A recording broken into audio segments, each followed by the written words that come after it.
Hey, it's Marko here from Fair Realty, reporting from my home office with your May 2022 market update. The Bank of Canada increased interest rates a few days ago. Another half point. Real estate is front and center in the news right now. Lots of discussion as to where real estate across Canada is going. A lot of markets have substantially slowed down. A number of markets across Canada have also seen prices pull back quite a bit from peaks in February. What's going on in Victoria? Well, we had 761 sales for the month. This was about 27% down from last year. But keep in mind, our 5-year average for sales for the month of May is 774. So we were only 13 sales down from the 5-year average. Basically, the numbers came in at the 5-year average.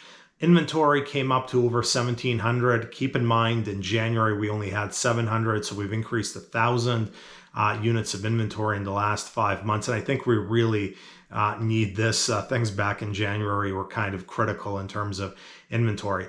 Once again, when you look at the 5 and 10-year average, we're way below historical averages in terms of inventory.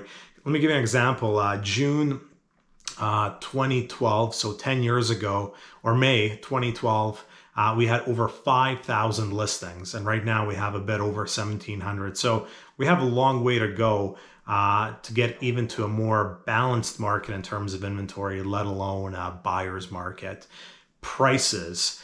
So single-family home prices, the average came in at $1,396,000. The average year-to-date so far is $1,416,000, so that dropped about 1%.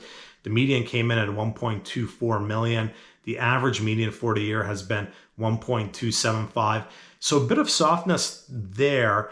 I'm not quite ready to say that prices are dropping until I see that consistently for a couple of months, because sometimes you can get noise from month to month, which can either skew prices up or down. So we're showing a 1 to 2% adjustment. But when I see that for 2 months, 3 months in a row, then I'll be more convinced that it's actually tangible metrics. What am I seeing on the ground? What the media is portraying out there and the sentiment, it's very, very poor. But people are still buying, people are still selling.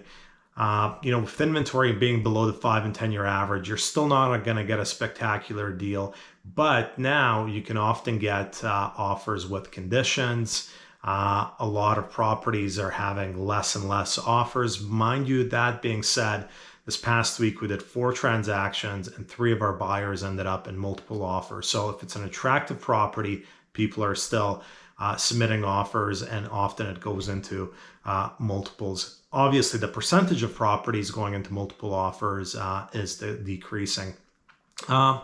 If you're selling, you have to be realistic. There are market segments that are below peak. I don't know if on average we're substantially below peak, but there's definitely certain areas, types of products that overshot the market and are selling for less than they were selling in, let's say, February and March. And if your neighbor sold in March for X amount and in your neighborhood or your product has come off peak, it's not reasonable as the seller at this point in time to expect that same amount. Who's buying out there? Who's selling? I have a lot of clients. I still have first-time buyers buying. I still have people moving from larger homes to smaller homes to larger homes. And a lot of people say, well, why wouldn't you wait in this market? And, basically, it's impossible to predict what happens forward. When COVID hit, everyone thought prices were going to drop. Prices went up 30%. Right now, it looks like with interest rates going up, we're going to have some softness in the market, but no one knows for sure. So I tell people if they're prepared to be in a property for 10 years, they can afford it, they have stable jobs, you're never going to time the market perfectly. You're only going to know that the market's bottomed out when prices start going back up and it's bidding wars all over the place, etc. So I guess my conclusion for this market update is the market's doing all right. Things have definitely slowed down. We're trending towards 5, 10-year averages in terms of sales, inventory, etc. But by no means are things out there collapsing, and by no means am I seeing spectacular deals at this point in time.